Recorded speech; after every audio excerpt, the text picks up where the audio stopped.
Shukran sana mwenzangu na kupata vizuri kutoka hapa katika kaunti ya Machakos kwenye mada kuu ambayo ni kuhusiana na malezi ya watoto au wanafunzi baada ya shule kufungwa. Maana tumeweza kushuhudia msongamano leo na hiyo jana na pia pengine kesho watoto wakienda nyumbani baada ya muhula wa kwanza kuweza kukatika.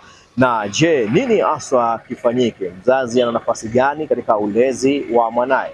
Na vile vile jamii nao ina nafasi ipi? Hapa katika kaunti ya Machakos nazungumza na mzazi ili kuweza kufahamisha anahisi vipi, kipi kifanyike, na haya ndiyo maoni yake.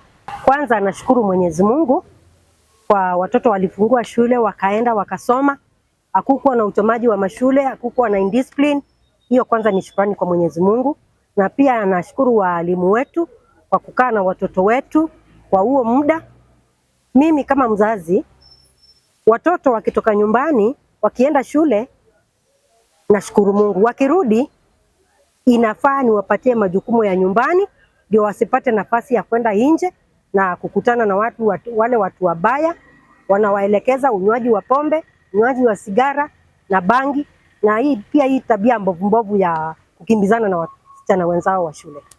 Shughuli za kujihusisha wakati wa likizo, unaweza kutafutia mtoto tuition aje kufanyiwa hapo nyumbani kwako, ama mahali kwa shule wenye walimu wanakutana na wanakusanyika na watoto wenye wazazi wao wamekubali tuition, waende wawe wanaenda kutunzwa huko ndio wapate kuendeleza syllabus, ama wafanye revision, ama ndio wawe busy wasiende kwa mambo mabaya.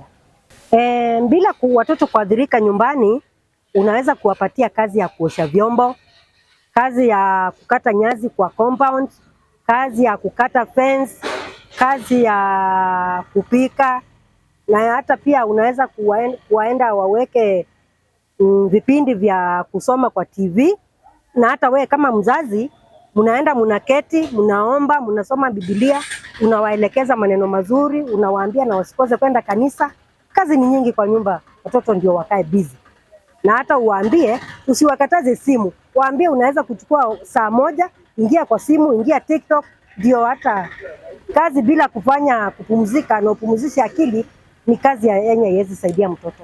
Naam, tumekuwa tukizungumza na mzazi akituelezea hisia zake kuhusiana na swala nzima msimu huu wa likizo kwa wanafunzi, ikiwa ni muhula wa kwanza umeweza kutamatika na kutarajia wanafunzi kuweza kurejea shuleni katika muhula wa pili. Maoni mseto, jamii imeweza kumsahau mtoto. Je, hayo maoni yake yatatekelezwa au itakuwa ni wimbo wa kila siku?